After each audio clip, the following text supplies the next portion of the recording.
Captain Russell Gahagan. Here he is. Oh boy, Here he is. How you doing? we go. Rod holder Gahagan. Oh yeah, I've already heard. I'm already getting abused, and it didn't even start yet. Oh, Did I just break that? Yeah. yeah. We don't touch the mics. Yeah, Don't you touch don't touch that. Pete Alex's mic. Okay. Put you in the corner. You got them tuned up to the model. Yeah. True. Yeah, you guys got me a little shaky now. All right. He's done a ton of these podcasts, and we got him. It's good. Yeah. Russell, you're here Yes, at sir. the show with your brand Salmon Candy. Yep. Tell us how the show's going for you. Show's been great. I was part of the salmon school that the show puts on today. I'm in the middle of my run of salmon schools. I think this is number 5 of 9. So I've got 4 more to do after this before I join Casey in May in Wilson. And yeah, it was really good. We had 170 people in there today. A lot of people really interested in salmon fishing on Lake Ontario. Lots of different levels, expert fishermen, tournament fishermen, some charter captains in there, all the way down to, rookie amateur fishermen, brand new, just getting into it. So really good. I wasn't out here on the floor today, but my guy I talked to said the attendance was great. It was busy all day. So it definitely sounds like guys were excited about the show. You're a Wisconsin guy. You cut your teeth on Lake Michigan. You came out last spring, fished with Casey. You come out here and do your schools. Yeah.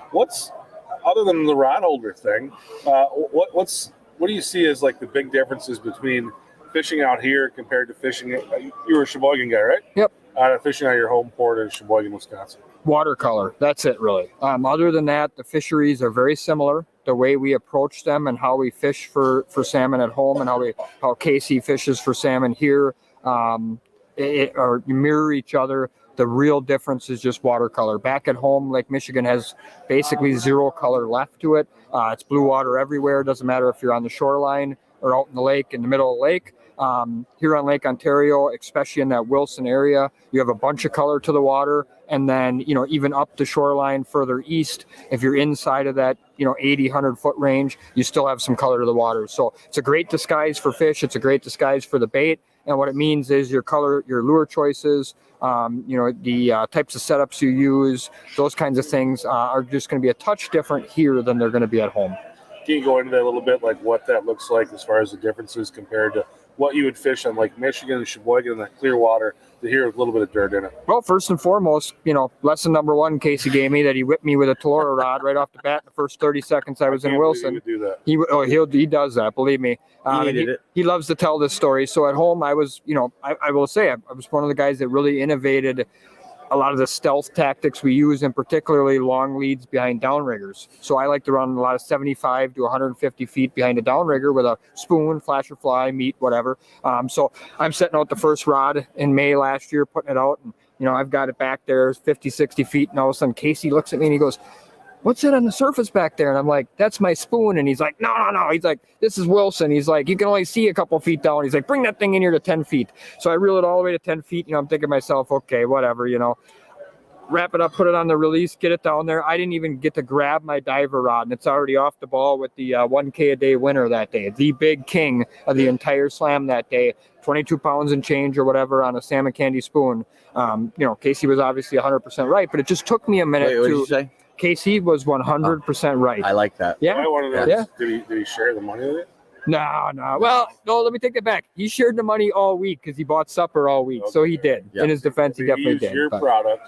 Yeah. You put the line down. Sure. So, sure. I think on his boat, though, I think that wins. My client reeled it in. Yeah, his client reeled it on his boat. So, no, but that's really the big difference, right? So, and particularly in that Wilson area, you can get away with things. It reminded me a lot of when I was a kid. When I first started fishing a lot with my dad and with Dumper Dan back on Lake Michigan in the late 80s, early 90s, when we had color to the water, it made it so that, we ran shorter leads. We didn't have to run, copper and lead core then. It was a lot of just basically riggers and dipsies.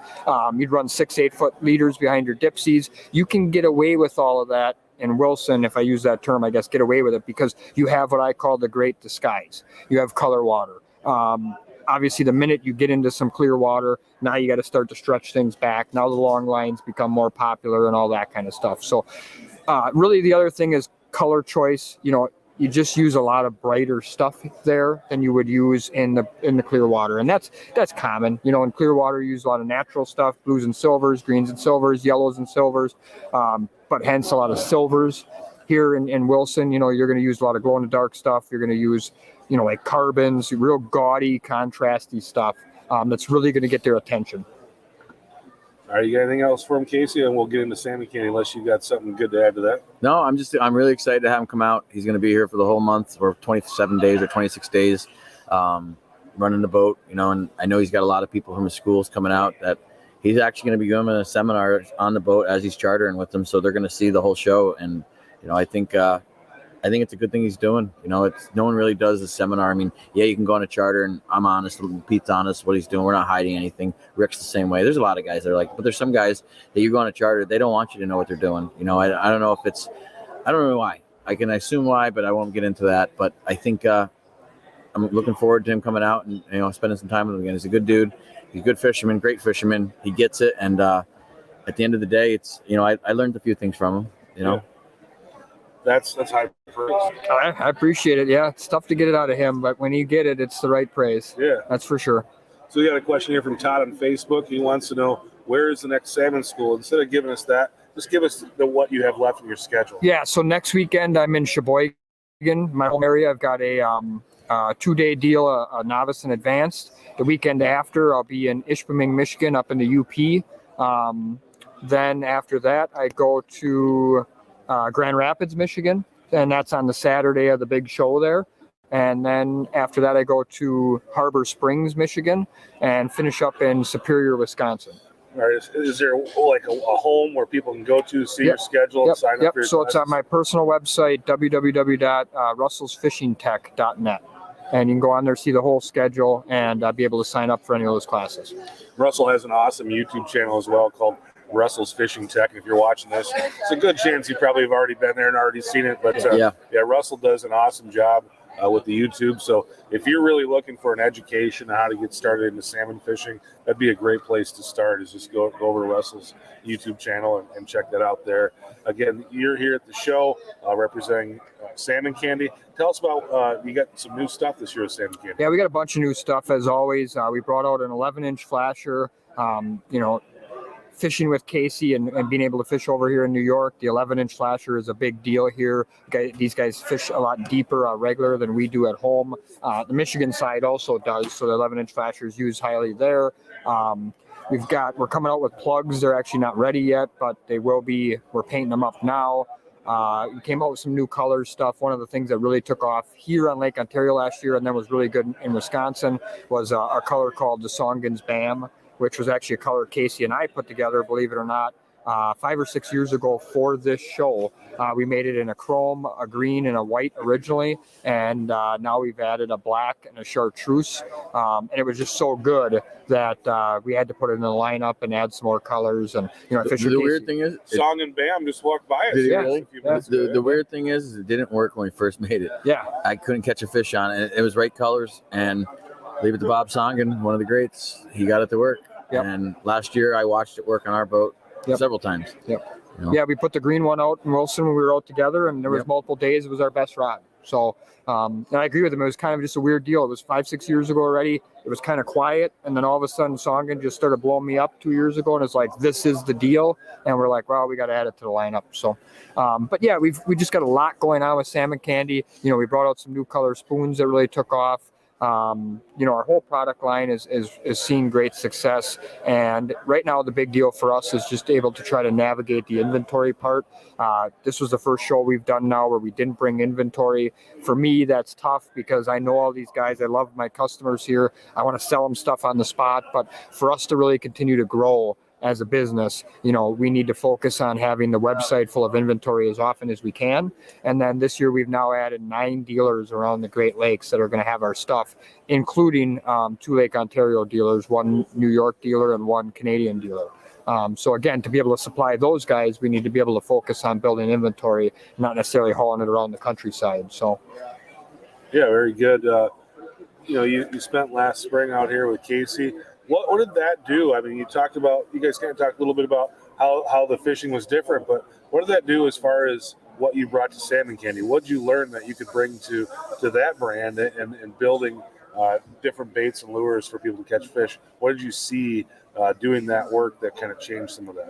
Yeah, and I'm excited to do it for longer this year, to be honest with you, because I'll get a little bit more information. But really what it does is it just allows me to see what I think, and this is no knock to anything else. I'm not saying Lake Superior is not great. I'm not saying Lake Huron's not great. But if you're a king salmon fisherman, I mean, you pretty much need to be on Lake Ontario or Lake Michigan, right? And obviously I cut my teeth and spend my time on Lake Michigan. So being able to come here and fish with Casey, I get to do two things. I get to see what a, expert Lake Ontario fisherman does on a regular basis. And then I get to Boy, for an hour of just cutting on each other. Now we got somebody here. Well, there's some love Yeah, you there. guys are Yeah. patting He probably needs something from me. Yeah, That's, no. What do you want, dinner? No, but I get to see the way he does things, and then I get to mix some of my, some of my Lake Michigan flavor. And what I really noticed a lot was what I said before, the color patterns. And what it did is it really opened up my mind to remember my customers out here and not just build everything for Lake Michigan. And it's hard to do that when you spend all your time there, right? So when I now come out with colors and I say, okay, we're gonna test 15 or 20 or 30 new flasher colors, and we're gonna knock it down to 6. I tell myself 3 really got to be Lake Ontario oriented and 3 got to be Lake Michigan oriented. Naturally, they will cross over some, but there are definitely colors we specifically make for the guys out here. And that's what that time does. Also to mention, I did come out in early July and fish with another friend of mine, Jonathan Forder, out of Oak Orchard, and had a great time doing that as well, and learned some more about the offshore fishery, the inshore fishery, because Wilson's a unique place. I think Casey would say that. It's unlike the rest of Lake Ontario. It's the place. Absolutely. So even though, I did learn some things there, that isn't necessarily the, a scope of everything on Lake Ontario. So being able to come, one of the things I'd like to do this year, and hopefully I can, is I'd like to get to Casey's home port later in the year, and again see another shot further east on Lake Ontario and see a little bit of that brown trout fishing and some more king fishing, so we could just continue to develop our stuff. Both in the water and let the fish tell me what they want. Some days they're going to eat both. Other days they're going to eat a big fish, or they're going to eat a small fish, small 8-inch attractor. Let the fish tell you what they want, and you go from there. That's what I would say. To me, there's 2 variables, pressure and depth. So in fishing with Casey right away, I saw that he does a lot of the same things I do, in the sense of our deep rods had big fish blades on them. Our shallower rods had 8-inch stuff on them. If there's not a lot of pressure, I'm going to use some of the bigger stuff and try to target the bigger kings. The minute that we get a lot of pressure, I'm going to downsize to more of the 8-inch stuff, because I feel like that's going to be a better presentation under pressure. And in Wilson, New York, there will be some pressure. Oh yeah, no doubt about it. A lot of boats. First light, going to be a thermocline level or maybe even higher. And then we're going to use some of that glow in the dark stuff, some of that gaudy stuff first light. And then as soon as that sun comes up and is really peaking, we're going to start dropping our stuff down into the cooler water below the thermocline. And we're really going to pretty much exclusively have more of that shiny stuff on, the stuff with UV tape, stuff like Megatron, Kryptonite, Optimus Prime, some of the stud flashers, any of that stuff that's shiny, that it will reflect the light really well. That's really what we're going to go to after that first light. How about you, Casey, in Lake Ontario? Other than color, what do you change as the day progresses? Depths, stealthiness. Sometimes I'll bury a rod in the abyss, 150, 160 down. A big copper last year, as the pressure got really bad and out here the fish got negative, I was running a 700 copper. I don't think a lot of boats have them, but I can tell you Russell didn't have one, which was nice. I was like, 700 copper again, Russell, 700 copper again. This year he will have a 700 copper on the boat and an 800. But that was down, I think, below where people were fishing, and those fish were still comfortable. And that made a huge difference. I mean, it was a game changer. I went out there and I put that rod out, and it was 5 minutes, it cracked over. And it went again and again and again. I think it took 7 or 8 shots in 2 hours to save the day for me. And that's when I realized they were down there. But that was more like a feeler rod. I put it out to see if that would work. And because I've had good luck with it before out here, and sure enough, there they were. Next thing you know, I sunk my riggers, stretched the leads, divers a little bit different, and I started moving some rods. It saved the day. So I think there's always active fish. I think it's just trying to find them, maybe out of your comfort zone. But when it gets tough like that, use it. I mean, explore. Russell brought you on. Wanted to talk salmon can. We got into a little bit, but I knew that it's okay. To get some It's questions. okay. Yeah. There's something you wanted to touch on before we let you go. No, I mean, I think at this point, thankfully, you guys had me on one of the first, if not the first, virtual fishing show you did, and salmon candy was fairly new yet at that point. I mean, we developed it, my dad and I, in 2014, but we really started promoting it in 2020. I think most guys, if they're pretty serious about salmon fishing at this point, know what salmon candy is and who it is. The big thing I always say is I'm just appreciative of all the people that, I have around me, guys like Casey, guys at home that, have befriended me and allowed me to have opportunities to do things like come to New York and fish and expand my horizon. And I think that's one of the things I bring to the table that a lot of guys don't, is I've fished all over the Great Lakes and all over the Midwest walleye tournament fishing and salmon fishing. And it's helped me sort of understand fish movements and fish actions in different places and different areas in the country. So it helps us, I think, make better products. Awesome.